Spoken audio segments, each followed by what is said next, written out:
presenting? We are. Okay, wonderful. Would you like me to introduce you, or would you like to introduce yourselves? I must admit, I am not too particular. All right. Well, then I will go ahead and introduce you. So we have the pleasure of having Dom and Amy. And Dom is a nurse manager of virtual care at Mayo Clinic. And over his 10 years with Mayo Clinic, he has experienced many different clinical environments, spanning the spectrum of care from ambulatory to critical care. In his current role, he oversees the enterprise remote patient monitoring practice, enterprise virtual RN practice, and RST video monitoring practice. He is certified as a Silver Mayo Quality Fellow, and he holds a Bachelor of Science in Nursing from Winona State. Oh, that's a great school. And a Master's of Science with a focus of leadership from Winona. Dom enjoys and appreciates the challenges of care delivery today and has a lens focused on problem solving through innovation. He enjoys the opportunity to lead through adversity, overcome complex challenges, and help others see their immense potential. And Amy is a clinical nurse specialist at Mayo in Rochester and holds a position covering inpatient virtual nursing practice, medical gastroenterology, and nutritional support service nursing, and has been at Mayo for over 15 years. She has a Bachelor of Science from Minnesota State University, Mankato, and a Master's of Science from Winona as well. And she's board certified as an adult gero nurse specialist and holds her medical surgical RN certification. She teaches at Mayo Clinic's College of Medicine and was a recipient of Mayo Clinic's RN Individual Achievement Award and is certified as a Gold Quality Fellow. Fabulous. And I know you guys were very, very active during the time of COVID. I remember some of the innovative work you were doing. So we're just really excited to see what you have to share with us today. So thank you. Awesome. Thank you for that very kind introduction, Heidi. And we're thrilled to be with you guys today. And Amy and I, we both wear hats or have seats with Mayo Clinic. Tonight, we want to just share with you all our perspectives as nurses, passionate about virtual care, passionate about how we care for our patients in new and different ways. And especially as we think about the complexity of rural and remote care as well, how do we deliver that same care experience to patients regardless of their location? And so those are some of our interests. Our assignments are attached to virtual care at Mayo Clinic. So happy to also connect with any of you all if you're interested in chatting about what does that look like for you all today at Mayo Clinic and how are you doing some of that. We would love to learn with you all. We certainly don't have all of the answers, and it's through opportunities like this to spend time together, to learn from one another, to appreciate perspectives and insights that we all bring, and really figure out how do we move forward our practice and our profession together. So yeah, that's a bit for us. We have just like two really high level objectives that we want to work on with you all tonight. And so we'd love to chat and educate you all just a bit about some of the capabilities and successes that we've seen with virtual nursing. And with that, even propose some strategies for how we can expand the scope and the role of the virtual nurse, and even present a bit of what we see as a vision for the future. I would say intertwined into all of that. Would love to have conversation throughout, and I would invite you to like raise your hand and interject if that feels appropriate or exciting for you. We'd love to make the best use of the time for you and speak into specific topics of interest for the team here represented tonight. So that's our plan. So I'll pass the baton to Amy for this. Thanks, Dominic. And as he shared, we're really excited to be here with you. So thank you for the invitation for having us. I'll go ahead and kick us off with talking about the why behind virtual nursing. So really, it's no secret the many challenges that our nursing profession, and more specifically bedside nurses, are facing today. We have very high workloads, not only patient volumes and increased patient acuity, but it seems that we have the cumulative effect of historical practices. So as we are moving moving forward with our practices, we tend to layer on and add to things that we've always done, whether it be documentation or other things that technologies that we're adding for the patient. We oftentimes don't peel back the non-value add things. So things just tend to become a little bit more burdensome for the staff. Staffing challenges. Whether we're working in smaller institutions or larger organizations, the volume of nurses that we have is just not congruent with the workload that there is. There have been attempts to integrate technology to offset some of these challenges, but if it's not done carefully in the right way, it can have the capacity to create burden on the care team. Again, with that layered approach, perhaps we have one technology to collect vital signs. Now, if the patient needs an ECG or continuous ECG monitoring, we add another layer of technology. If we want to monitor how often the patient's turning, we might perhaps add another device to the patient, and all of these things add up. That coupled with the other devices that the nurses are using to communicate with each other. We have pagers, we have electronic health record, chats. We have a number of different things going on. Some are carrying mobile devices used within the workspace. But again, too much of this, and if not done in a careful way, can really lead to technology overload and cause some issues for staff. All of these things may lead to burnout. Nurses feeling like they just can't complete everything that they had really hoped to complete. And then ultimately, when staff are burned out, we're going to have that turnover, the churn, and all the downstream implications as a result of that. The increased costs, just not having those knowledgeable, experienced nurses at the bedside. So these things really highlight that the historical nursing practice models aren't sustainable, and we need to look at how we can do things different as things advance.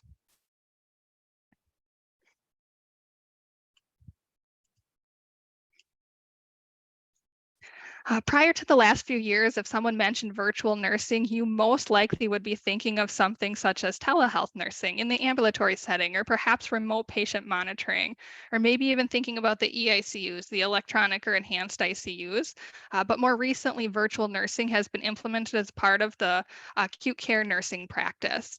And in looking at the literature and in speaking with organizations and colleagues across the United States, there are different virtual care nursing models out there. With different focuses. Some emphasize the virtual nurse, or VERN, you may hear us call it, as being an active participant in providing nursing care. So really trying to offload items that can be completed virtually, things like admission assessments and questions, providing patient education throughout the patient's stay, at the time of discharge, reviewing care at home for the patient. Again, really offloading from the bedside team. Other programs that focus more on mentorship of bedside nurses, as I shared with the turnover, we're just not having those preceptors, that strong nursing cohort that has the background and able to provide all the mentorship to the newly licensed nurses or nurses who are new to that work area. So they really serve as that mentor, someone who is just a chat away or a phone call away to provide that for the bedside nurse. Other programs have more of a quality and safety oversight focus, looking at things like high-risk medication, or looking for signs of deterioration, and are really more of in the surveillance model rather than in the active, more of the active participant in care. Some models, such as the ones that Dom and I support, do a combination of these, and it really has been kind of an art to determine where we're going to provide the greatest focus and efforts. As you know, in changing practice and standing up any new models, it's really important to have perspectives of both the bedside nurse and perspectives from the virtual nurse. What we've seen, one of the most important things from the perspective of the bedside nurse is the virtual nursing is best perceived when workload was impacted. So how we can remove some of that burden that the bedside nursing team is feeling when we complete things like admissions for them, patient education, discharges, all that is just peeled back off their plate, and they're able to truly focus on the things, the patients that need them the most, and not feeling like they're doing or just going through the motions from one patient to the next. They're really able to spend more time with their patients. And then also they've expressed that they appreciate having the reliable, available nursing colleague present, that mentor that's always there. Our virtual nurses have really appreciated feeling empowered to innovate. We're giving them the power to respond to our current challenges.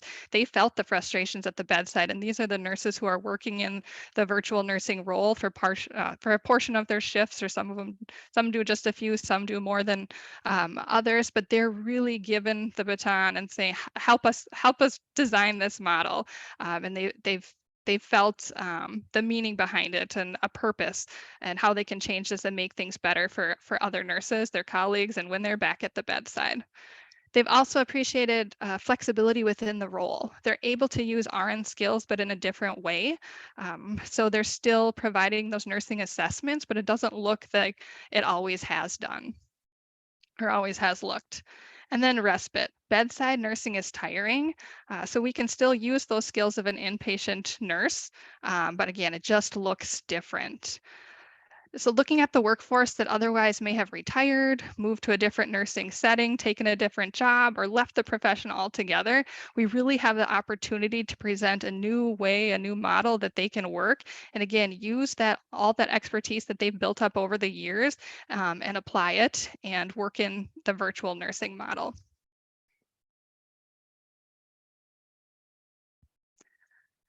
So we know there's some very important discussions coming up at the June ANA Membership Assembly in Washington, D.C.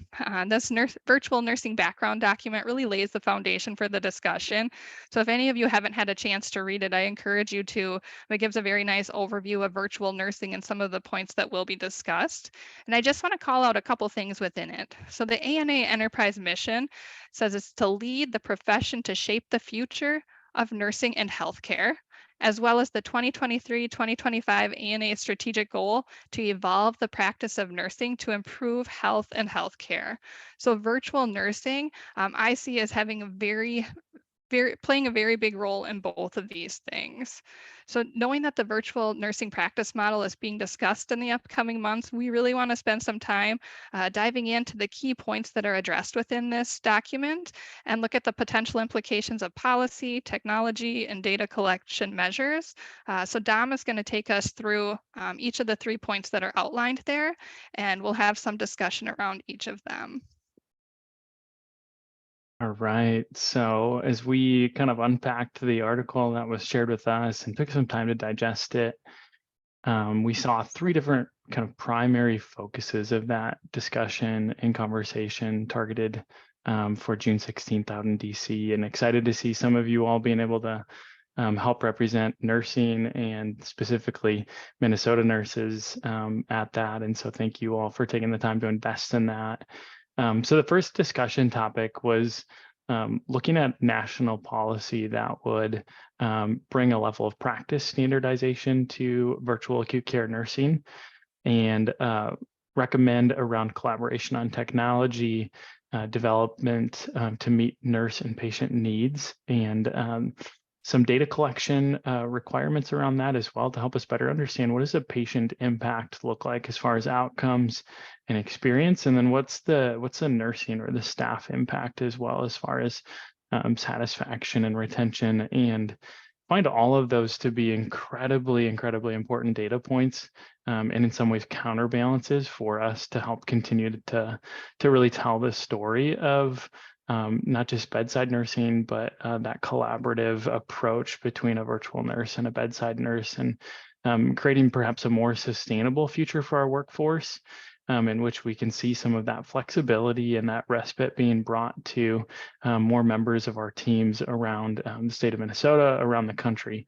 And so we, as Amy and I have spent time close to this and evolving this practice for us, we've been working on this since about 2020.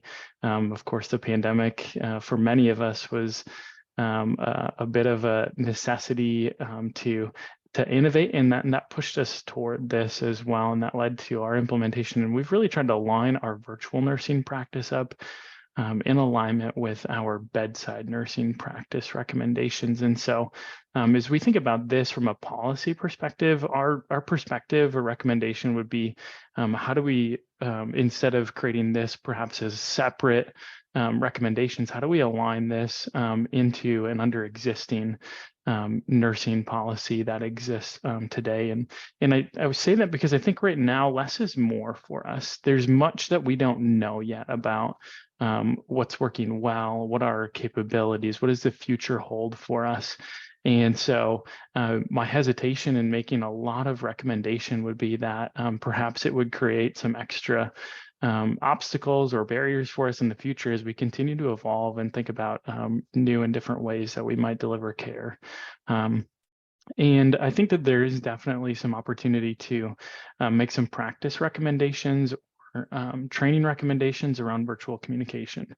There's a unique skill set to it, and this is where we really see virtual nursing emerging as a specialty practice in and of itself. So if you're hearing conversations about certification and things of that sort for virtual nursing, I would very much agree with the need for that. And specifically would ask that we would target our focus toward what does it look like for us to be really effective communicators virtually? Because what this has the opportunity to be is a fantastic reprieve and innovative influence to nursing and healthcare practice going forward.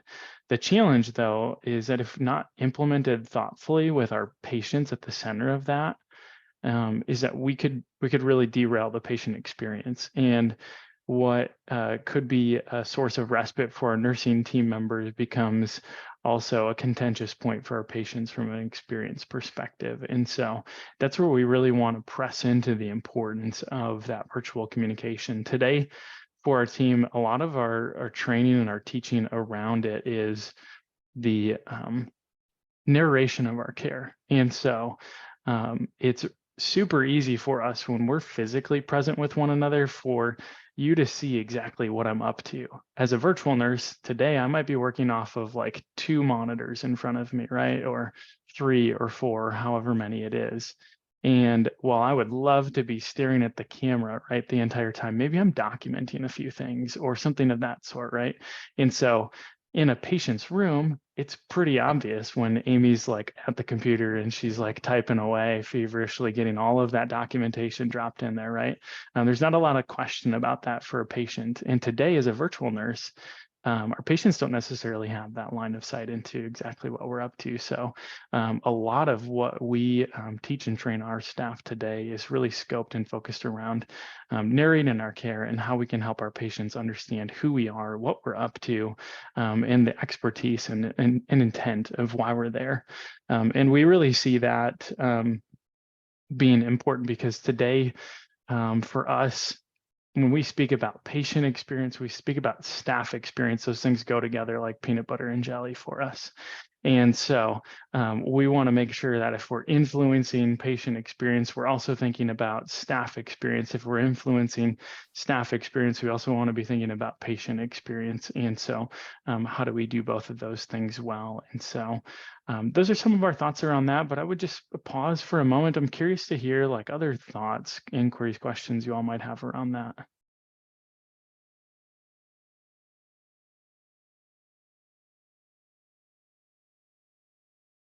This is Heidi, a great presentation. Thank you. So I used to work as a triage nurse for years at Children's, so didn't have the benefit of video, but a lot can be gathered from tone of voice and distractions. But you know, I think when I think about just the world we live in now, there's when people are unwell, particularly or cognitively impaired, or English is perhaps not their primary language. Can you walk us through when maybe this isn't the best solution for a member, or especially maybe if they're don't have an adult present with them that is capable of managing this sort of technology? Are there exclusions to this? A great question, Heidi. I'll start on that a bit. Amy, would love your thoughts as well. So today in our inpatient environments, when we speak to virtual nursing, we have really set it up as more the norm of how we practice rather than the exception. And so we work closely with our bedside nursing team members in more of a team-based model. So I think first and foremost, the virtual nurse isn't there to replace the bedside nurse, right? It's intended to be that partnership approach and understanding what are the things that I'm going to do as the virtual nurse, what are the things that Amy's going to do as the bedside nurse is super important. And what that leads to is Amy's going to present a different perspective than if her experience is poor in that interaction, right? And so Amy's experience as a bedside nurse is often how we see our patients share in the experience of the virtual nurse. And so that's one of our opportunities there. When it comes to English as a second language, that's something we're super interested in solving for and passionate about. Many organizations, ours included from a Mayo Clinic perspective, use language line. And so some of our in-room telemedicine or video solutions today do offer a capability where you can tap into language line interpreter services in that video experience. And so I might have a patient who's Spanish speaking. Gosh, I would love to remember all of my Spanish that I did in high school. I can get to like hola and yo quiero Taco Bell and things like that. Nothing useful when it comes to healthcare though. And so we're able to tap into our language line services and use the same interpreter services that we would otherwise use if the video experience wasn't there for us. But Amy, other thoughts around that?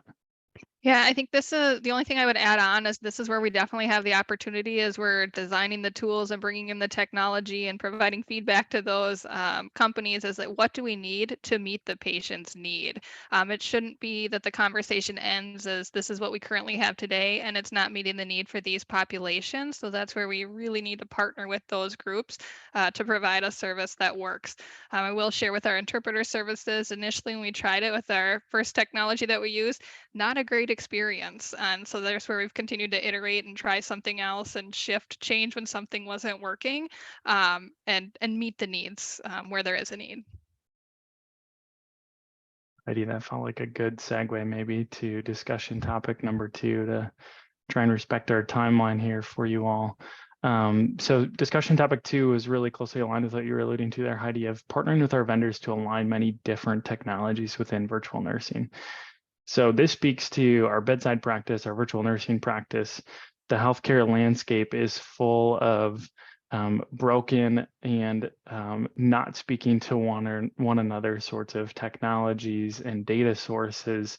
And you know what? The glue that holds it all together, if you all could just raise your hand really quick, like we have found the integration solution. It has often been the nurse, right? And so as Amy and I work together in this space, we also see another couple of partnerships that we would recommend as incredibly important for organizations to consider and for a profession to consider, right? Because there's a clinical expertise that I bring, that each of you bring, right? But perhaps our expertise also isn't in managing vendor relations and making recommendations around products. And does this get into like this 2-week sprint, or is this something that's going to take them 6 months to build out? And how do we help them prioritize this?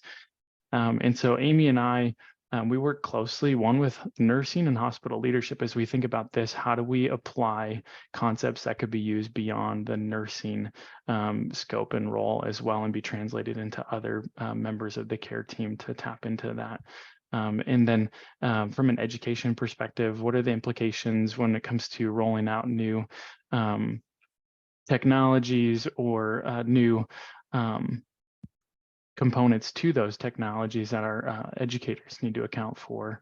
Amy, from a practice perspective, she's a brilliant mind when it comes to making recommendation around what's the appropriate thing to do as far as, is this appropriate to be done virtually, or do we need to do this as like a physical assessment thing? That's something there. And a couple of really critical things I would say that sometimes we can fly over the importance of. The role of the informaticist and helping us understand data and make recommendation around how we would use and leverage that and what's valuable data, what's not valuable data for us to consider. Having a strong IT infrastructure so we can maintain business continuity. And then working closely with a product director, or a product manager that can help to manage that vendor relationship and prioritize out with the insight of the clinicians and the perspective of what's feasible for the vendor to be able to build out in a timely perspective. Otherwise, I just would recommend us toward how do we encourage the vendors that we work with that integration is non-negotiable. And so today what we see is vendors come to us, right, and they say, hey, we have this sweet product, and like with just one extra step, like, you're going to have access to da da da da da, right?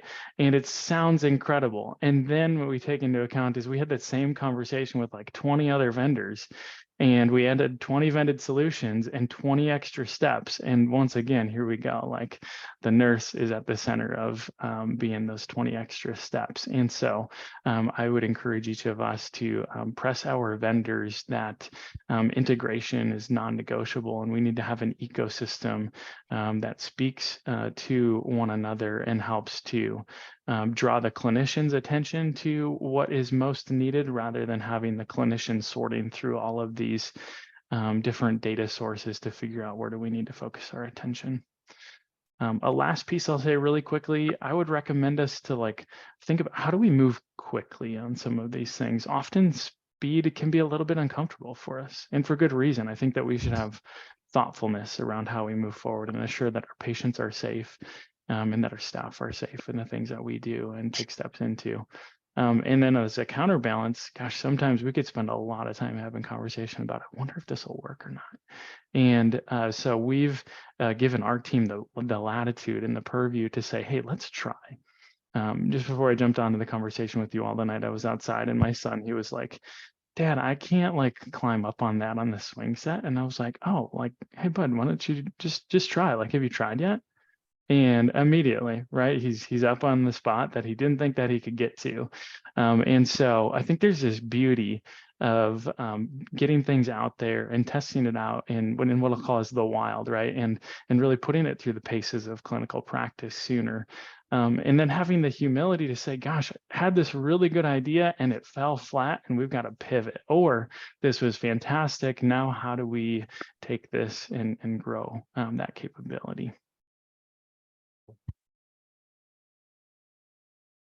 And then the last discussion topic, and I'll be really quick here, and I think this one's really important, looking at data and collecting this around the role of the virtual nurse and helping to really storytell around how do we assure that the virtual nursing role continues to be a decision that we say yes to. And I think that Amy gave good reason for that, right? And we think about the opportunity for flexibility and respite. Today we have staff doing this work fully remote from their homes, having HIPAA compliant conversations with our patients, delivering really meaningful care, and helping them through some of the most difficult times in their lives.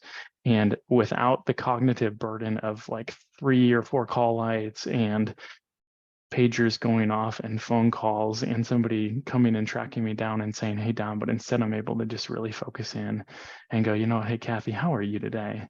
Like, are you excited to go home? Tell me, like, do you have a pet that you're going to get to go home and see for the first time in a while? And have those conversations that many of us, we got into the profession for, right? And so I think that the more that we can do to collect meaningful data and story tell around this, the more that we'll be able to influence and advocate for what I believe this model can offer our profession. And so I think return on investment is something that we often hear a lot, and we get a lot of questions about that. How do we convince the CFO that this is a good decision, right? Because it costs money to put technology in all of these rooms. And so I think an opportunity there is how do we influence that conversation to include groups beyond nursing as well, so that the technology that we're embedding isn't just meeting a need for one member of the interdisciplinary team, but taking into account other care team member needs as well. And there's some opportunity here too, where some things we're a bit more efficient on because I don't have to take a walk down the hall. I virtually just enter the room and I get to have that conversation with the patient. And sometimes it also allows us to be a bit more timely with some of those things that can impact bed availability. And we know that we are not short on opportunities to create capacity to take care of our patients today, because our patients need us now more than ever, and we're struggling to find spaces and ways to do that. So I think that this opens a door for us there. So those are a few thoughts there, but there's more thoughts on the slide, but I think we're probably going to quickly run out of time for that, and I don't want to talk at you all. I would love to have some conversation with you all, and anything that anybody would like to add on any of these discussion topics? This is Cammie with, and so as we see the staffing mandates probably going to come down and all of that, where does virtual nursing fit in as far as meeting those mandates, as far as looking at those jobs? Because certainly we know it's about people right now, right? It's about the hours that we're working or the hours that are allocated to that patient. So what does that look like then in the future? Yeah, that's a good question, Cammie. So for our team, we staff by acuity. And so that takes into account, of course, our patient census and then different factors that aggregate out different acuity types or patient complexity that translates to the number of hours, right, that we need to care for those patients. So as we're recommending staffing to workload today, we utilize a dial that we refer to as a skill mix. And so that skill mix today introduces, and this is what we're working toward, both a physically present nurse and a virtually present nurse. And so being able to account for that from a workload perspective allows us to not impact acuity differently, but instead be able to deliver that same quality of care differently.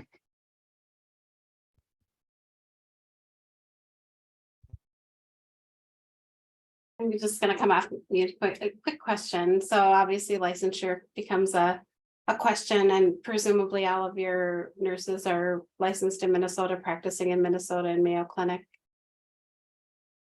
Minnesota, is that how you guys are working this out? Or I guess, or a bigger question, how do you see this working if it expands beyond Minnesota? Do you see nurses getting multi-state licenses, or what is your vision along that space? Maybe you want to take that one? Yeah, that's a great question. So currently our nurses are getting licensed in each of the states that we support. So Mayo Clinic, we have the health systems more regionally, and then we have some Mayo Clinic sites across the United States. And so we are having to get licenses in each of those states. And I will say that that has been one of the more challenging points for some of the nurses, or it just feels like some more hoops to jump through. Certainly, we're not involved in the nurse licensure compact as of currently, but considering what benefits that might provide as care is moving, outside of the hospital walls into patients' homes, and more will we be caring for patients, meeting them where they're at. Perhaps it'll be out of this regional area, and if they want the expertise, how can we provide that expert nursing care to a patient who lives in any of the other states as well? So great questions on the licensure, because it is currently something that we're dealing with right now. Dom, anything to add on? Really well said, Amy. And I think there's a lot of differing perspectives in our state on the nurse licensure compact. There have been for over a decade. That's great. I would love to sit down and have coffee with you on that conversation, because I'm sure we could spend a lot of time on that tonight. It certainly is beneficial for our nursing team when we think about a workforce of the future, and being able to tap into the best and brightest across the United States and have, a nurse delivering a quality of care that we would set, and them being able to do that from their current location and not requiring a level of relocation may allow us to even maintain staff who are like, gosh, I would love to stick with this organization, but I am moving to such and such a place. And so those are some of the complexities that we're trying to solve for today. And certainly that nurse licensure compact would allow us to remove some of that extra complexity there. Yeah, I hear you. And I think it would be a good coffee conversation. I think as you look across the country with some of what's been happening with prosecution of healthcare team members based on, advice given, if you're working in Minnesota and you're giving that advice and you're on a compact state, that those rules apply if you're in a compact state. So there's good and bad, I think. So you have to consider it all. So I think it's a complex conversation. So it'd be good to have a conversation about that. Yeah, I would like to ask a question. Oh, I'm sorry. I was just going to say, Oh. Having the same scope of practice in every state would make it a much easier process. Yeah, right. But I my question to Dom and Amy would be, has there been any good research related to some of the questions and some of the issues that you've been talking about? And, is it time to start doing some good clinical research to address some of these points and come up with what's doing the best? Yeah, that's a very good question. And I think that this is a new enough thing that we should look at what research we can do. We are partnering with some of our data scientists and looking at, what are we seeing? How can we test out some of these things? But looking at the literature, there's just not a lot out there right now. So there's definitely a need as we're building these practices to see where we're adding the most value. Dom, would you add anything else? Mary, we hope to help contribute to that soon too. We've been really trying to do a thoughtful and meaningful approach to understanding what this impact means for both our patients and our staff. And so we have some qualitative data on that. We have some quantitative data on that. And both are really exciting, and we're working hard to get those out there for others to see through different publishing venues. You may or may not see something coming from yours truly here, Amy Robertson, soon. Oh. Okay. Can I just piggyback that on real quick? In lieu of formal research, which I understand isn't out yet, how about patient satisfaction surveys and things like that? What is the patient, in a nutshell, what do the patients think about this? Overall, we've had some positive, very positive comments when we've surveyed them, specifically with their discharge care. We've seen where patients are really feeling like they're getting the information that they're needing. And really, I'll say it comes back to as well, the units that we're supporting, Dom spoke to this earlier, is how we're presenting it to the patient, because we know this is a change from the way we've been delivering care for years and years. So this is a new model. And if the bedside nurse can help share, talk up the virtual nurse and share that we're part of a collaborative team, the patients really do receive this well. And I also want to call out that oftentimes we think there's certain populations who won't like this, and that really hasn't been our case. We've had very positive experiences where the virtual nurse enters the room at routine frequencies and carries on a conversation from time to time and builds off of that from shift to shift and day to day. And the patients have really had positive experiences with that, and the bedside nurses have appreciated that too, because it's offloaded from them. Some of the patients who really just need to talk some things out, virtual nurses have been able to fill that gap that the bedside nurses just really haven't. So anecdotally, it's been received very positively, and as Dom shared, we're working on some things that we can share more broadly, but overall it's been a positive experience. Thank you. Mm-hmm. Perhaps I'll move in. Oh, I think we're going to need to bring you guys back for a second date. that sounds fantastic. We'd welcome the opportunity. I'll just wrap up here with our last slide. I know we're running short on time and we've talked about a lot of these things, but just really wanted to invite you to think about the opportunities that we've covered and some decisions that we have in front of us on how we're going to build this virtual nursing practice model. So primarily, or first, we have that work from anywhere workforce. So we can easily assist where there is a need. The nurse doesn't have to be at the bedside or even located in the hospital at which the patient is. And as the patients move outside of the hospital, we can provide that. We did briefly touch on the implications for nursing licensure, so I won't go into that any further here. Secondly, we want to look at the out of industry concepts. So what are other industries doing that could be applied to healthcare? For example, the ride shares such as Uber, how they're scheduling their staff. They're looking at when their staff want to work and where there's the greatest need and applying that. Historically in nursing, you would sign up to work an 8-hour shift or a 12-hour shift. And if a nurse can't meet that, they're not likely able to work in that acute care nursing setting. But perhaps there is a greater need where there's the admissions and discharges, perhaps from 9 a.m. to 3 p.m. And that's the exact time that a nurse can work that accounts for their home life balance as well. So how can we apply that and fill those gaps where there's the greatest need?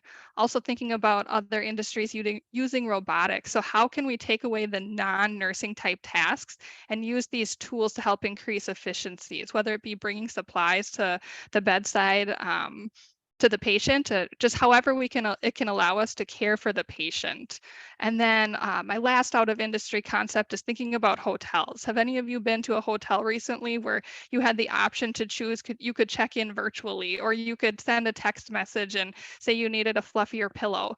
How can we apply some of those concepts? Someone else may want to check in at the desk and have a conversation with the patient, or walk up and ask for the thing that they need. And how can we meet the patient where they're at to provide that best patient experience?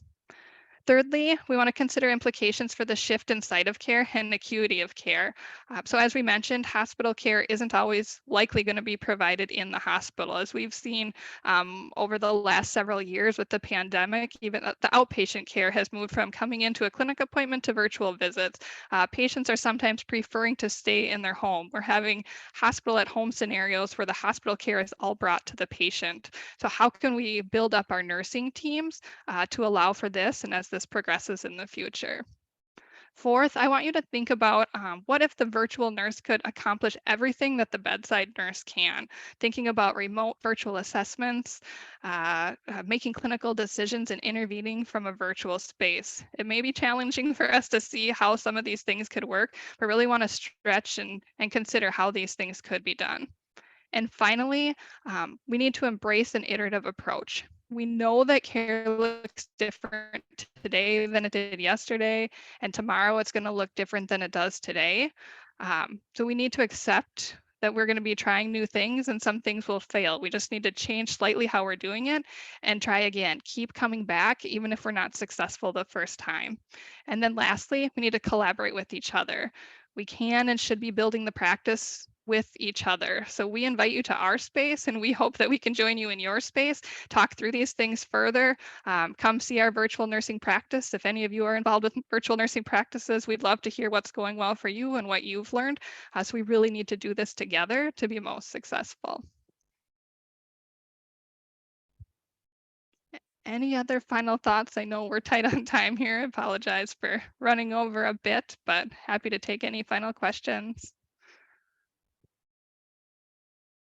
Great information, you guys. I think it was eye-opening to me. Maybe it was not as new to others, but I learned a lot. So thank you so much. Anybody else have feedback, questions?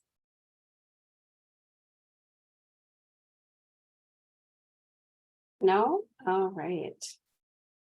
I think I feel well prepared. Anybody else going to DC feel really well prepared for this topic? More well prepared than you did earlier in the day? All right. So next topic up for conversation is, let's see here, addressing nursing documentation during a time of crisis. So I think who's covering that? It looks like Marshall. Thank you, Marshall. So Marshall is coming to us. He's a PhD student at the University of Minnesota, and he earned his bachelor's from Mount Mercy University in Cedar Rapids, Iowa. His academic research interests are integration of nursing informatics into nursing simulation to promote enhanced clinical judgment development in nursing students and novice nurses. He practices clinically as an RN supervisor at a TCU and long-term care facility in Bloomington, and is a member of the American Nursing Informatics Association, National League of Nursing, Society for Simulation in Healthcare, and Kappa Xi and Zeta chapters of Sigma, among other organizations. In his free time, he enjoys cooking and watching a good movie. Thank you, Marshall. Thanks, Heidi. So we talked about virtual nursing care, which will give us a plethora of information. Now we're going to talk about what we're going to do with that information, or what we're not doing with that information.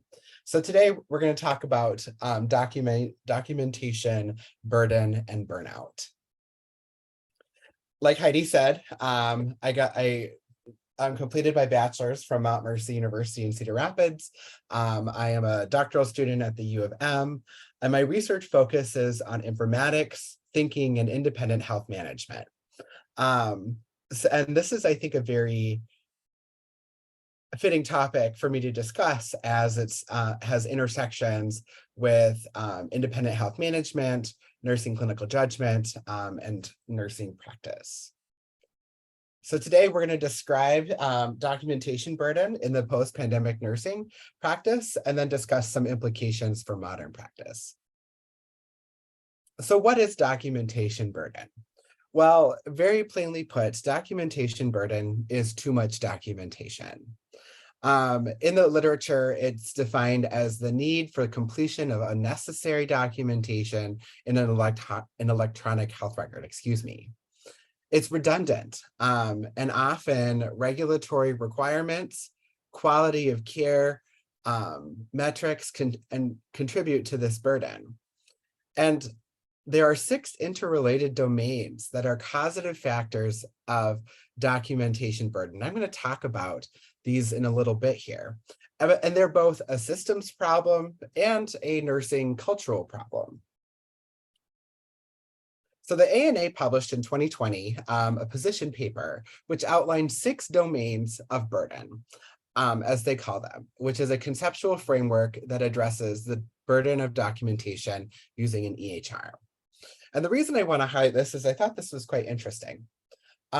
So they outlined 6 different domains: usability, reimbursement, regulation, quality, interoperability, and self-imposed domains. So usability has to do with an infrastructure, or think of the EHR, a nurse's ability to use it and its design using evidence-based methods. Reimbursement is the documentation and coding of medical services and diagnoses for reimbursement purposes.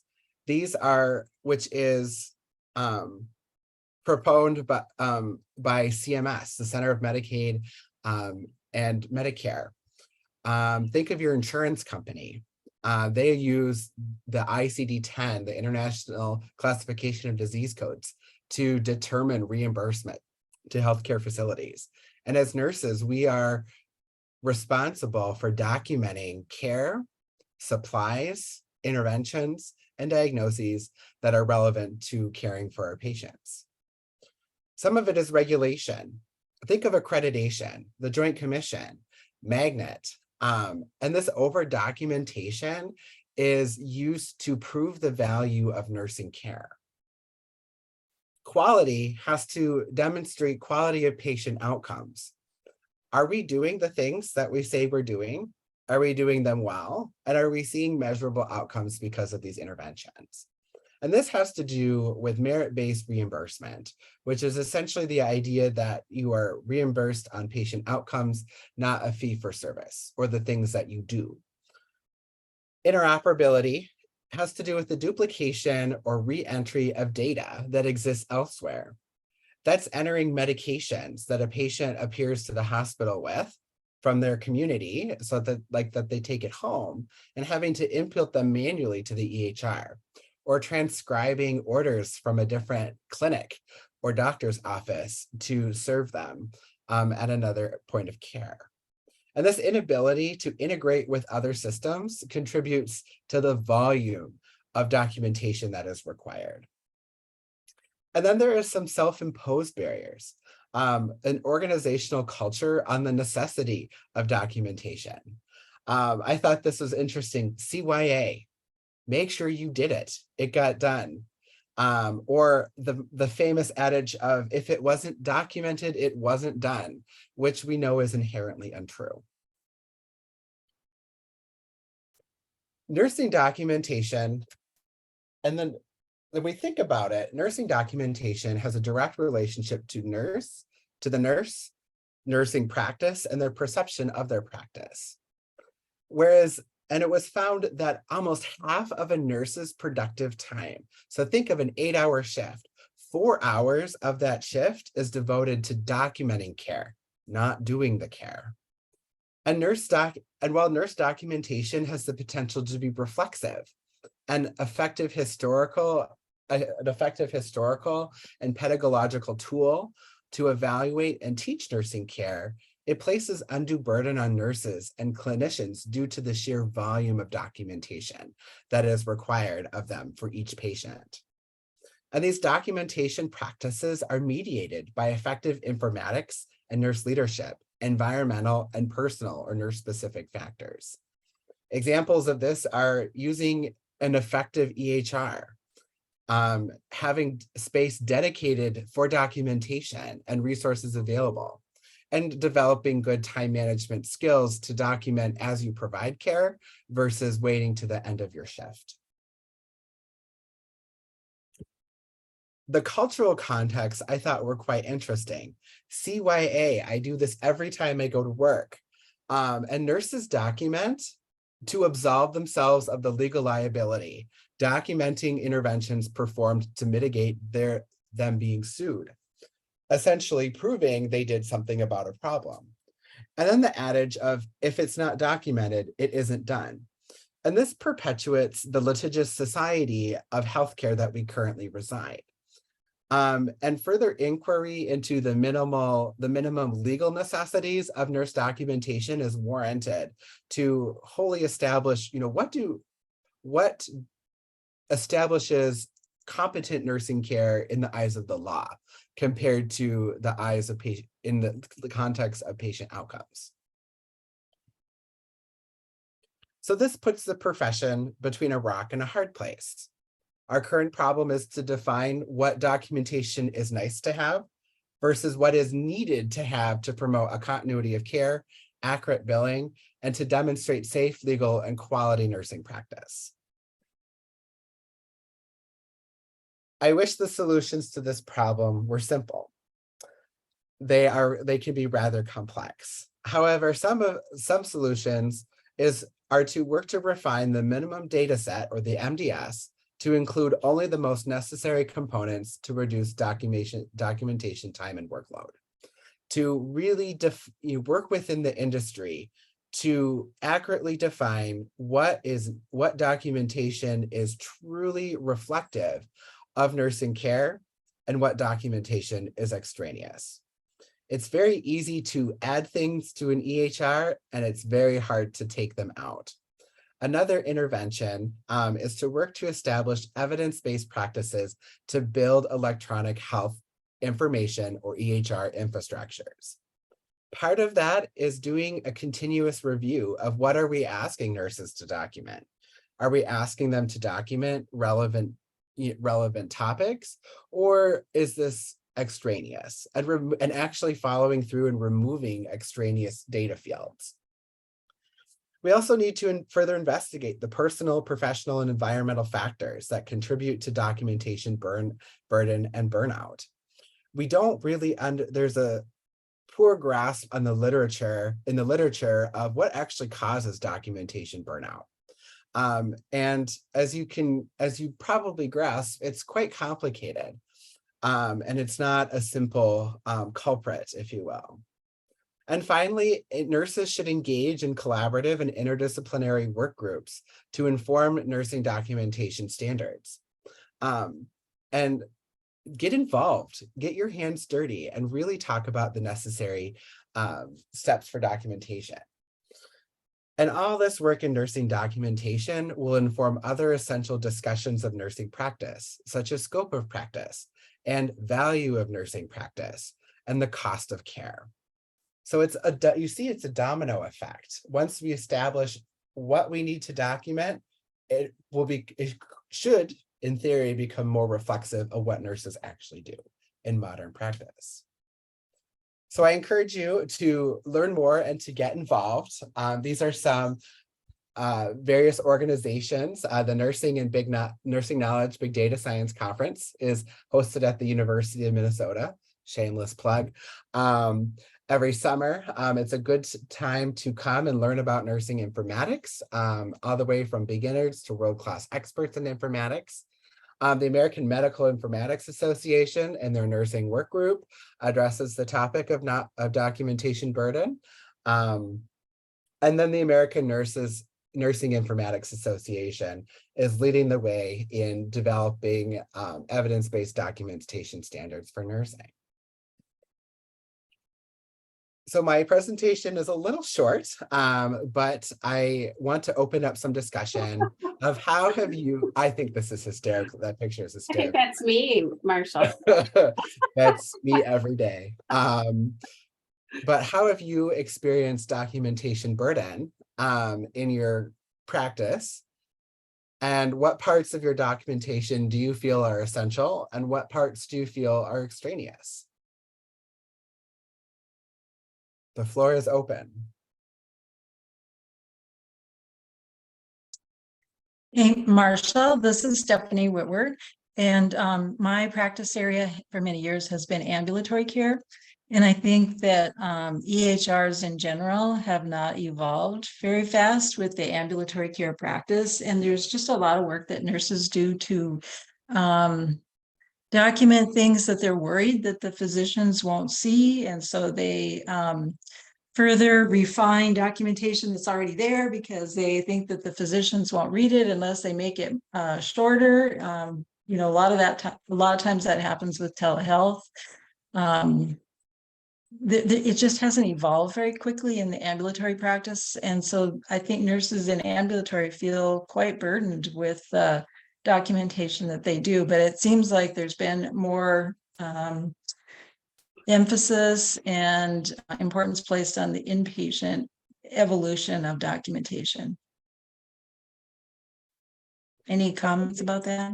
I think you bring up some interesting points. And that kind of relates to, so my area of research looks at informatics and in clinical judgment.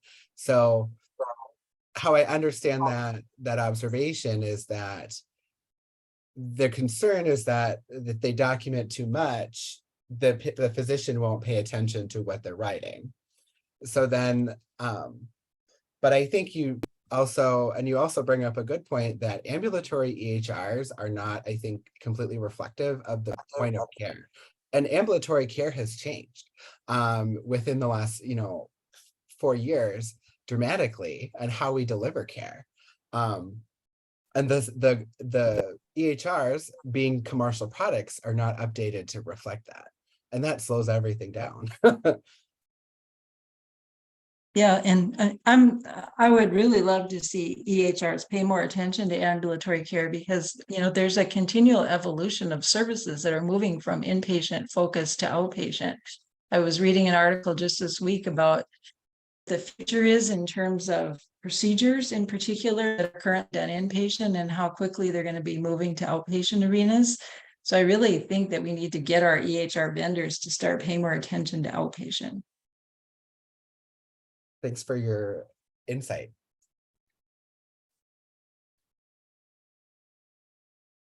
And Marshall, I think you hinted on this, but I was talking to some nursing informaticists about de-implementation, they call it, I think. Just the very idea, you add more, what do you need to go back and remove from the mandatory documentation requirements, and making that a purposeful piece of what the IT informaticists are doing. I don't know if you've heard about that. Yeah, that's a very good point. We see this in curriculum too. You can always add curriculum, but you can't take it out. And there's only so many classroom hours, there's only so many work hours, and there's only so much patience a nurse will have with their documentation. So I think part of the reflection is how are we critically analyzing what is necessary, and that goes back to that very first problem of we don't have an establishment of what is legally required. What is a legal demonstration of quality care, what is a medical demonstration of quality care for the payers. And it's a multi, this is kind of a tangent, but it's a multi-pronged problem, because you have a legal problem, you have a financial problem, you have a medical problem. And so the trick is, how are you going to balance those three in a satisfactory state without just adding and adding and adding?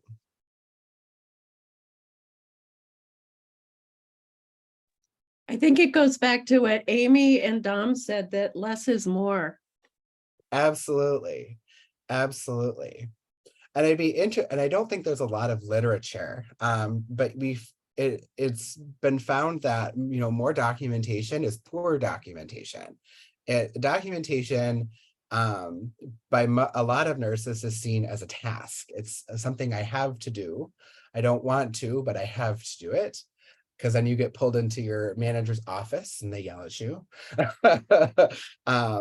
And we don't look at quality documentation. We just look at completed documentation. So it's kind of a very deep, multifaceted problem that will not be solved overnight, unfortunately. Other comments and questions? Me again, just one quick comment. There's so much documentation that occurs by template. So you develop a template to document certain conditions or certain issues, but you never really, those templates really allow you to see the patient. And so as that patient transitions to the next level of care, it's really hard to put that together from templated documentation sometimes. This is Sarah McCumber. I also get concerned about whenever there's something new that needs to be measured, they dump it on nursing. Nurses have to do that. And then what is the value added by the documentation that's being done? So I think those are two things, because it seems like nursing always everything gets put on them. That's interesting. I was doing I'm glad you brought that up. I was doing my clinical internship between my junior and senior year of college. And my preceptor said, she's like, Marshall, you are IT, you are the social worker, you are the server, you are everything. And that's a very relevant conversation of a nurse has only so much time in their working day. Why the nurse? It creates an informatics problem when there's documentation and data recording involved, because the nurse is primed as a person who has large interaction with a patient compared to a physical therapist or a physician or an occupational therapist. You spend 8 hours of your day with that person, more like 5 of them, but whereas other health professionals may spend 30 minutes to an hour. And that's an overarching context to this documentation problem, is that what are value added documentations, what are value added tasks, and how do you measure that value? Martha. Hi. Are there any unique ethical situations or implications that arise from the work that you're doing? Where you find Elaborate for me. Pardon? Could you elaborate a little for me? Well, ethical issues come up between the nurse and the patient, or the nurse and colleagues, which would be some of the documentation we talk about documentation that the physicians aren't reading.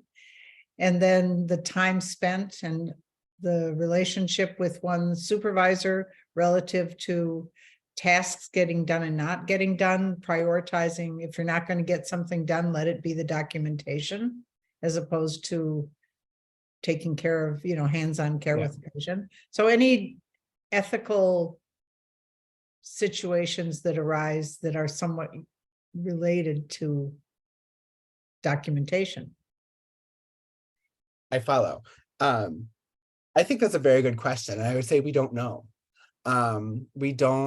Documentation is not researched from a phenomenological and qualitative lens. It is often quantitative strictly. And we don't pay, within the field, we don't think about, I guess, the implications beyond the bottom line.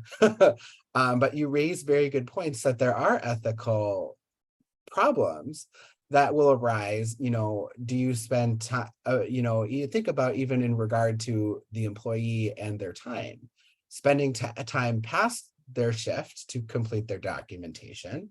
That's that is a conflicting problem. So I wish I had more answers than more questions. But I think you bring a very necessary perspective to this problem, that it is more than just dollars and cents. It is, people and interact and relationships. Well, falsification of records is not an ethical dilemma truly, because it's just wrong, but that certainly occurs when people need to document things that perhaps didn't occur or almost occurred, or the legitimacy of all documentation, I think, is to be questioned in many situations. And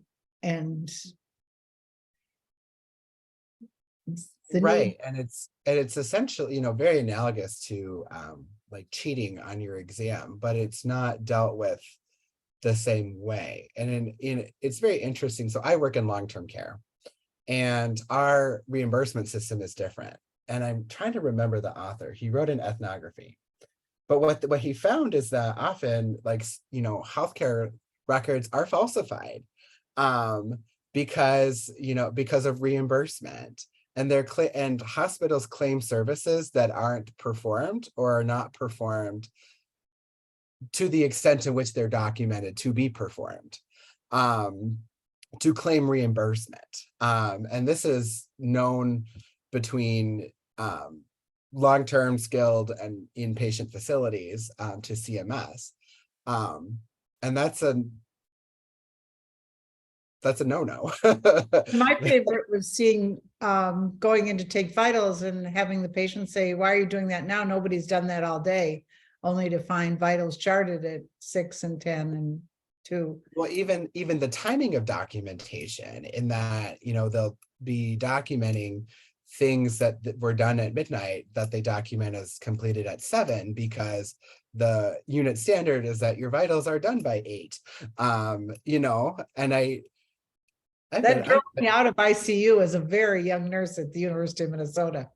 I just couldn't believe they wanted me to chart 10 o'clock vitals at 9:30. It's like, or even 9:15.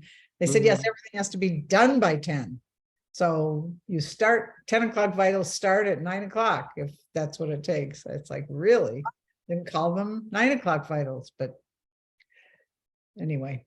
Yeah, the ethical implications. We're getting ready to revise the code of ethics again. So I've got my antenna up for ethical challenges in both the AI world and the document. I think there are massive, implications that maybe can be inferred, but are not specifically addressed within the code of ethics. So I'm interested to see what you guys come up with to address head on, living in the big information world, some of the more data specific ethics compared to just practice ethics. Well, hopefully this group will have an opportunity to give me feedback, and one of our meetings could be dedicated to things you think ought to be included or we ought to make sure are there that you can't find when you need them. I think Dom had his hand up. Well, I just had a few thoughts. I love documentation. It's so dear to my heart. I just wish I could do more of it, Marshall.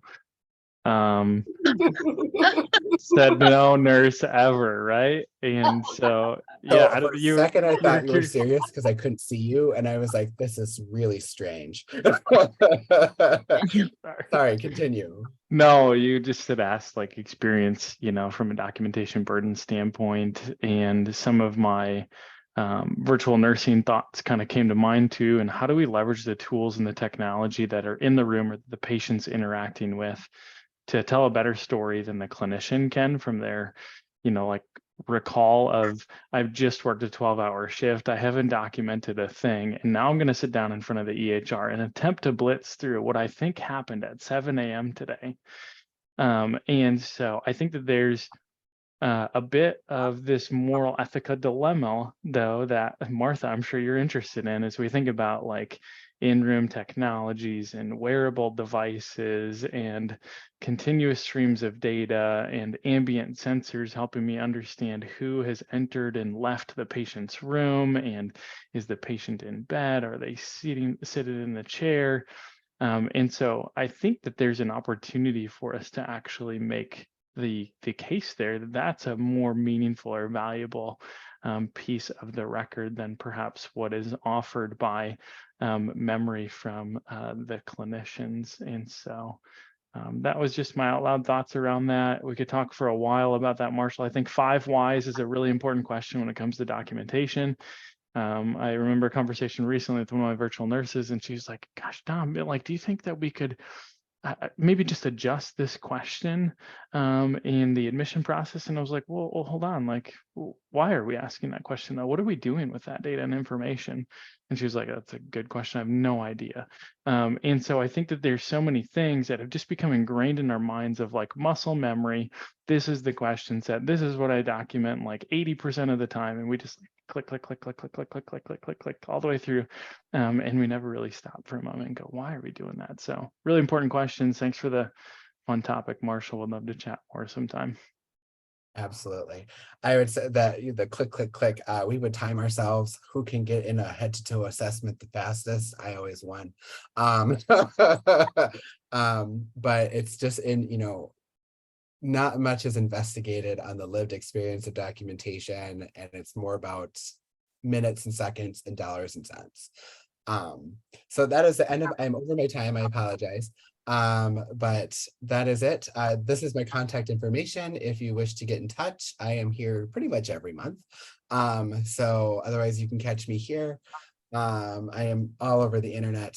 You will find me if you wish to get in touch.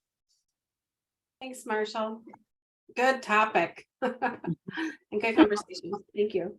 So I don't have anybody introduce me. I'm Heidi. I think you know who I am. But what I do for a living is I work with employers and I look at reams of population health data and help them to understand it and do some data storytelling around that and help them make decisions that help to improve the lives of their employees and their families. So what we're doing today, or what I'm doing today, is really helping us to evaluate kind of and better understand this topic in a dialogue form topic around the role of nursing in promoting gun safety and preventing violence.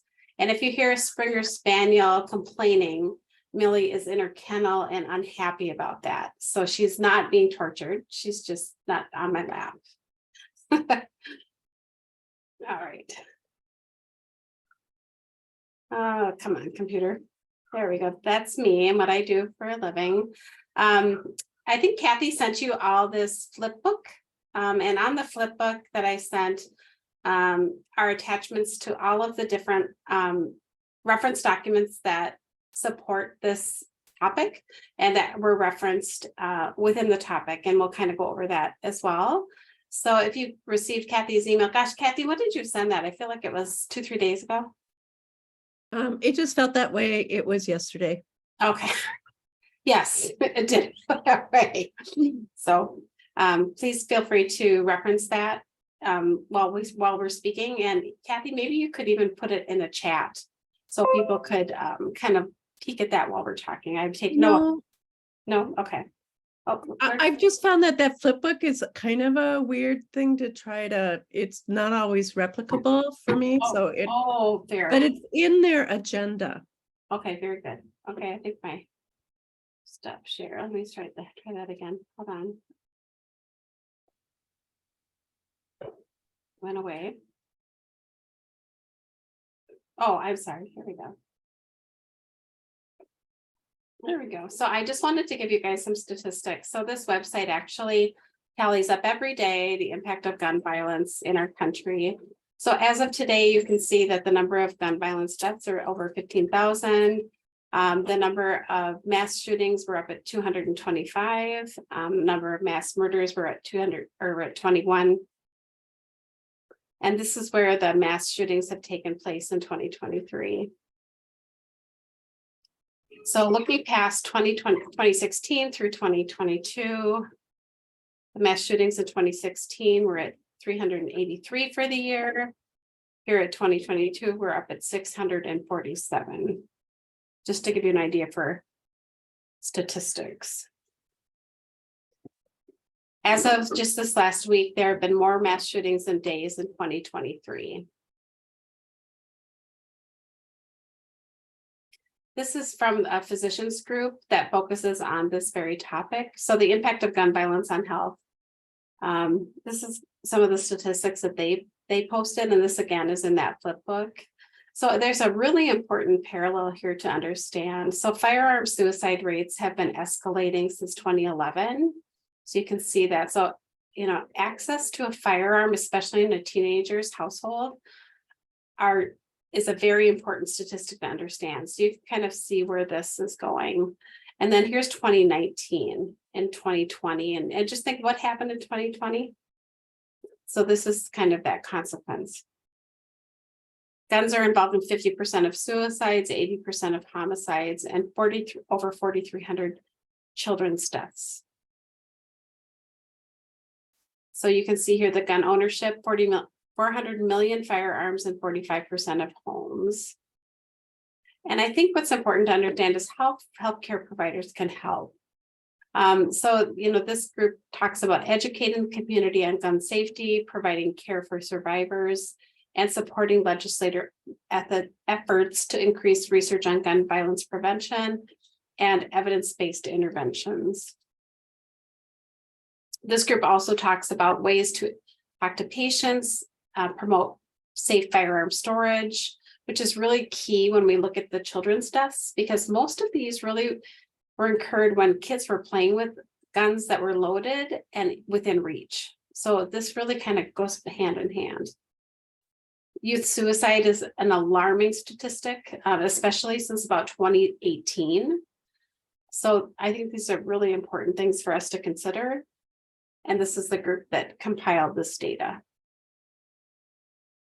So I organized the information in an SBAR format for us today. So the situation that we're called to think about today is that the ANA Dialogue Forum Committee has requested that we and other CSNAs and ANA groups review the Dialogue Forum Position Statement number 2, the role of nursing in promoting gun safety and preventing violence, and to provide any feedback or approval ahead of the June meeting.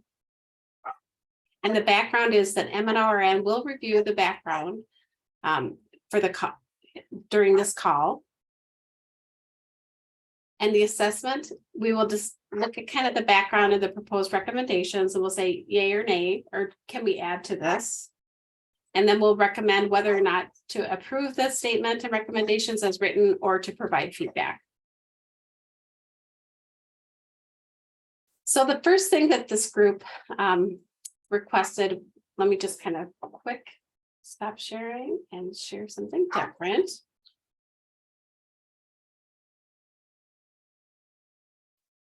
This is when I need to be able to have more than one. I just wanted to show you quickly their statement.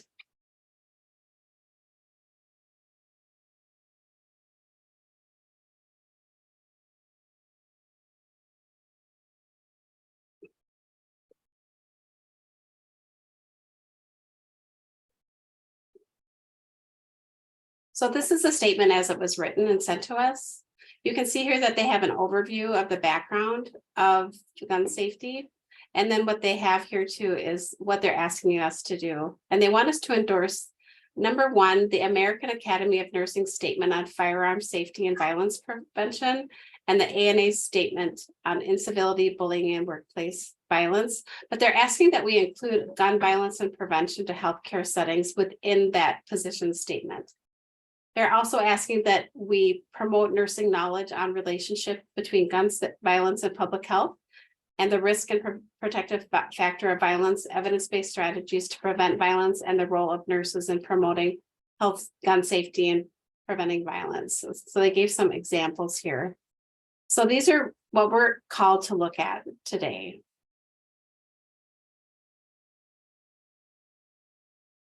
And they gave some references here. So the first document that we're really looking at together today has to do with this American Academy of Nursing statement. So they would like us to endorse this statement as it's written. And if we look at it together, you can see that it really is, I think, in keeping with what we as a group have discussed before. So it discusses the background of the issue. Firearm violence remains a serious public health issue. It discusses some of the public health research that we discussed. And then you can also see what specific policies they're recommending. So this is universal background checks, which ANA has supported most recently in 2018. They've also recommended that we support legislation against semi-automatic assault weapons. And then they've also recommended that we focus on violence prevention.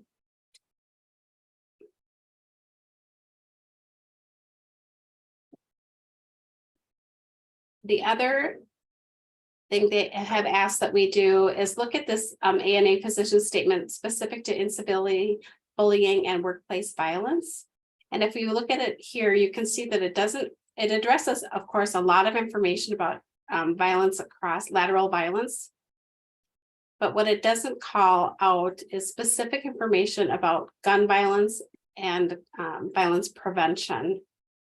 So as you kind of look at it, secondary prevention, recommendation for employers.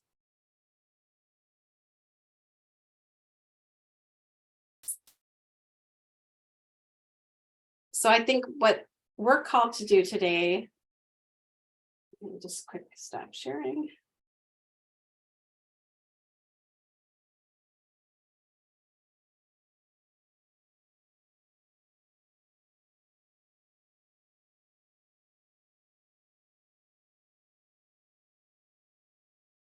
Is to decide when we think about that AAN statement on firearm safety and prevention, is that something we are comfortable in endorsing?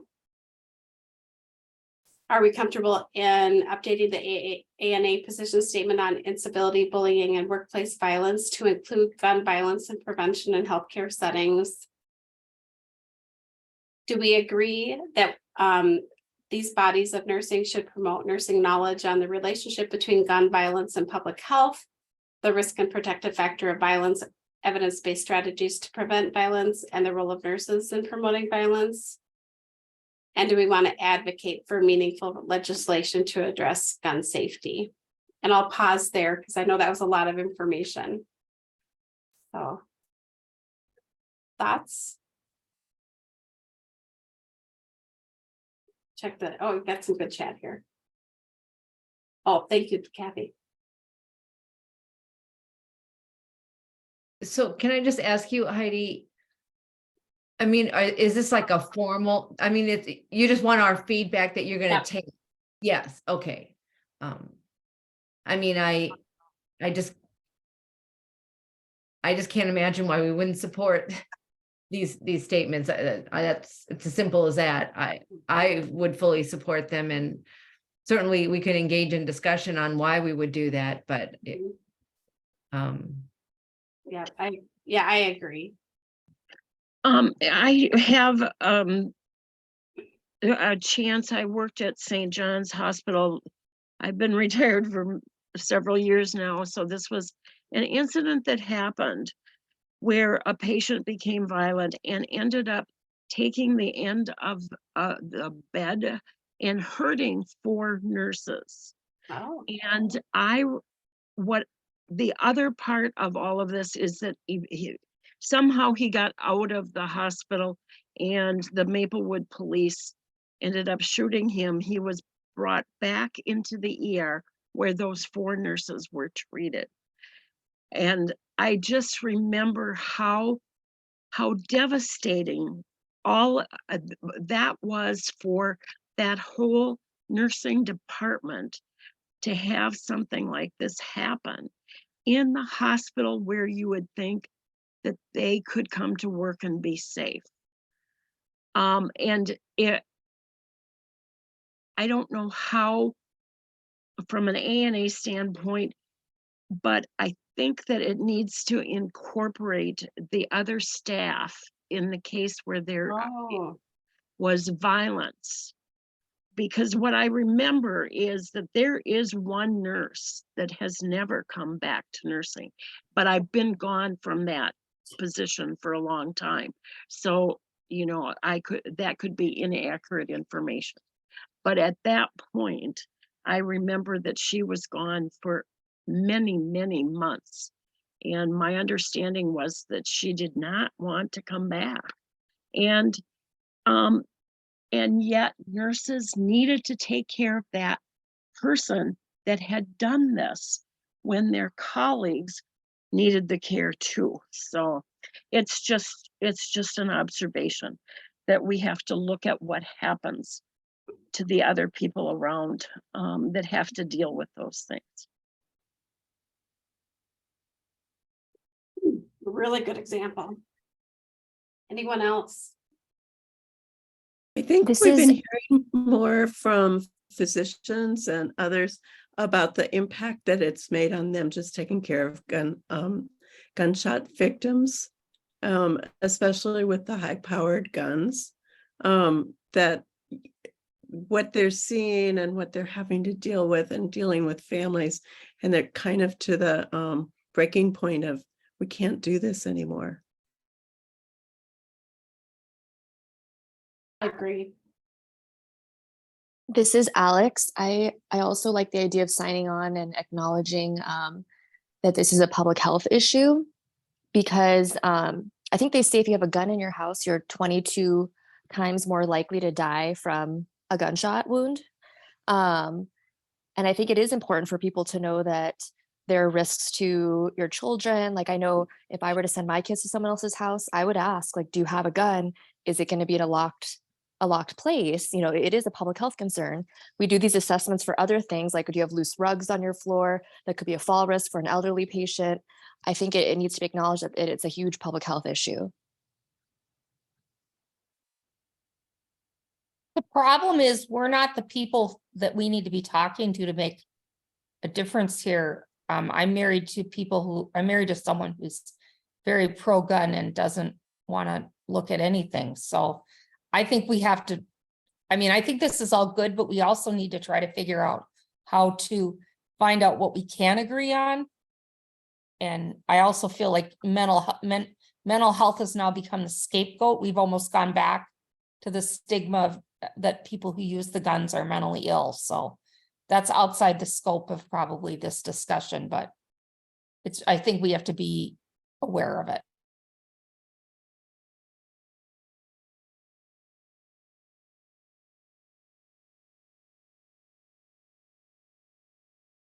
And I appreciate that thought, Sarah, because I agree. I'm always hesitant to like take a political side on these things, because I don't want to alienate nurses that feel strong about our Second Amendment rights. But I still just, I can't help but say, like, this is a public health issue, and medically we need to, as a nursing group, we need to be behind that. I Yeah. agree with you. I agree Yeah. with you, but I'm just saying, I'll be quite Yes. honest, they're wackos. Or I know people, or Sorry, just but- people have those perspectives, and I don't know how we get through and share the information that's out there. Yeah. But Well, and I think when you look at some of what was in the flip book, and then I also looked at the Emergency Nurses Association, I think they wrote their position statement really well to really be sensitive to the fact that people have varying degrees of comfort with, to your point, Alex, the Second Amendment, but I think everybody can agree that, you know, gun safety and where guns are placed and how they are locked, or, you know, is key to preventing some of the death and destruction that we've seen. And so their statement, I didn't have it in the flip book because I found it today, but I'll send it out after as well. So this is some of the background information that was in the statement that I wanted to just kind of call out to everybody's attention. So they called out that gun violence is, to your point, a social justice issue that disproportionately affects marginalized communities and contributes to health inequities and affects the safety and well-being of individuals and communities across the nation. So if you do think about that map, if you really went into certain zip codes, it's going to affect certain zip codes more than others, right? It's probably affecting Edina less than it might certain other neighborhoods that are probably 3 miles away. So that's a really important consideration. ANA has long considered gun violence to be a public health issue and has made calls related to policy actions related to gun access, assault weapon bans, and waiting periods for background checks. And I think somebody was talking about, was that you, Jan, that was talking about their impact in their workplace, but nurses are directly and indirectly impacted by gun violence in the workplace and community. and exposure leads to trauma for themselves and those in their care. Yeah. Yeah, I think that's a part that I wouldn't want to have forgotten. Yep, exactly. And I think Kathy's point, I don't know, the recent shooting in the school, I think it was in Nashville. When I heard an ER physician describing the devastation of the automatic weapon against the children, and kind of, I guess it was the injury. It was just their faces were gone, so things like that. I don't think people can comprehend what people are seeing when they're working with these patients, nothing you learn about in school for sure. And then nurses are well positioned to engage in crucial conversations with individuals and policymakers on these issues. And then the other piece is that ANA, as the leading nursing organization, should take a strong leadership position in addressing gun safety, preventing violence, and studying the impacts of violence. So this was the background for their statement. So I think they did a really nice job of kind of piecing it all together. So we're getting towards the end. I know we're getting towards bedtime. So for the assessment, so discuss the statement's background and proposed recommendations. So as I was reading it through, these were some areas I thought, well, are we forgetting anybody? What stood out to me is I wasn't seeing evidence of certain nursing specialties, and maybe that was okay. But I think about school nurses. I think about public health nurses. I remember being afraid walking to a house or from a house. I worried about my safety getting down the road. Corrections nurses, right? So that's another area where nurses sometimes can find themselves in jeopardy.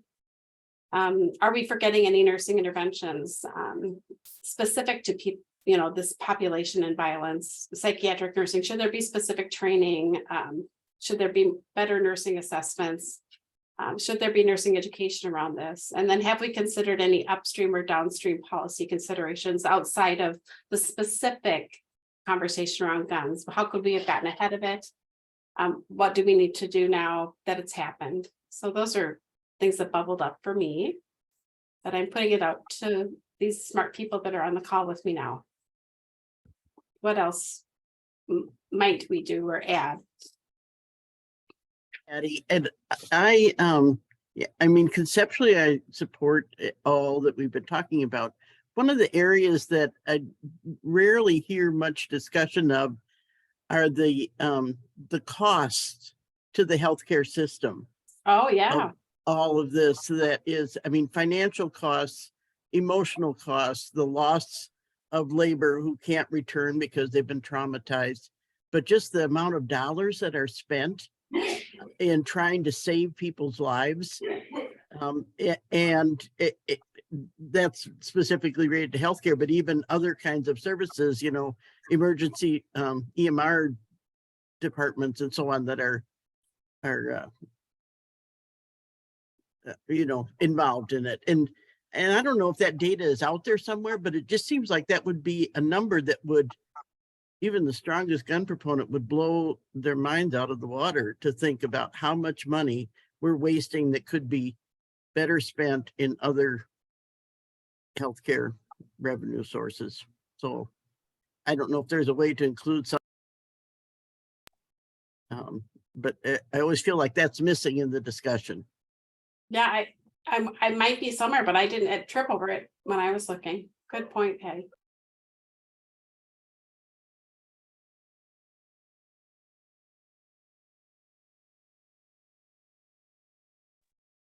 Anything from anybody else where you think, gosh, I think we need to remember this when we're having this conversation up in DC.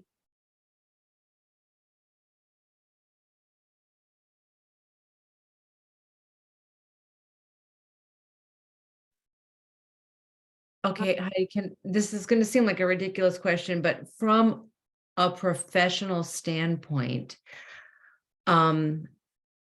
because we don't deal directly in law enforcement and the selling of guns, manufacturing of guns and things like that, I just want to clarify what we really want to do is, as a unified healthcare professional group, lend our support towards opposition of this. Is that, do you understand what I'm saying? We're not our roles don't directly impact that, but we certainly want to lend support to those organizations that do. From what they're requesting is supportive legislation for things like, waiting for background checks. Let me get back there here. I have it all written out for us. Pardon me. Oh.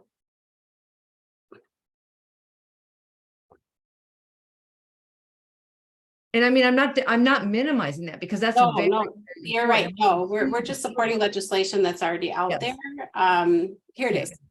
Advocate for meaningful legislation to address gun safety and firearm access and increase fund allocations toward, so it's really around the things that we had been doing before, just to make sure that we don't have, some of those assault weapons. Of course. Oh, so, yeah. Yeah. And waiting periods for background checks. I think these are some of the things that we've supported in the past. They just want to make sure that they're on people's radar. Of course. Okay. But we are not ourselves writing the bills, no. Our physician colleagues, the AMA has come out really strongly in the last year around this issue of gun violence as a public health issue. And, quite frankly, they're ahead of us. And so to be able to work with our physician colleagues on issues like this would be really important. All right. So if anybody, I know it's kind of, we're getting at a late hour of the day, but if you have an opportunity to read over any of that statement, if anything comes to mind where you think, this would be good to add, or, let's tweak this, please let us know. We have a little bit of time yet to give feedback. So otherwise, Kathy, any last thoughts?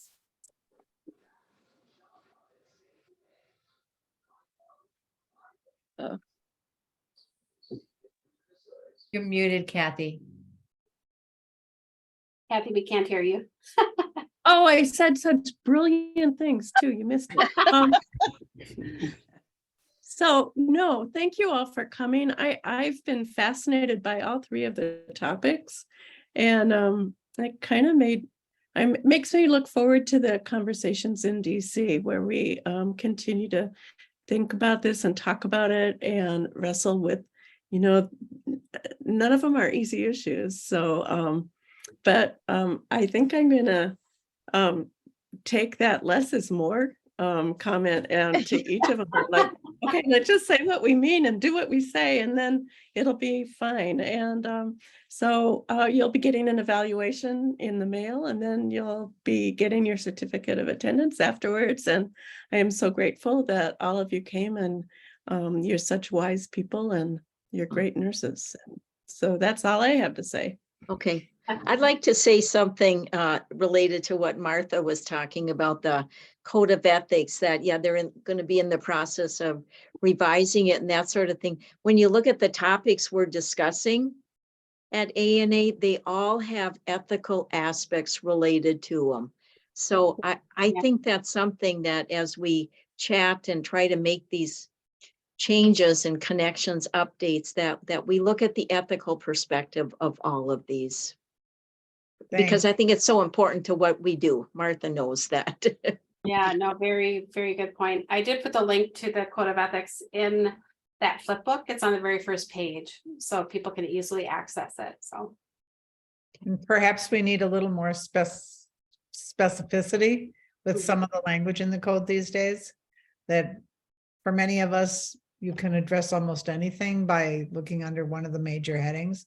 But there's some of these issues that really need to be specifically called out, I think, more so than we have in the past. So gun violence, for instance, that kind of thing maybe needs to be mentioned. So thanks. Keep the process in mind, and Kath will keep you all in touch with me. great. Well, thanks, everybody. Thank you. Have a great Thanks. week. Great topics. Yeah, Thank you. Bye. good job. Okay, bye-bye, everybody. I think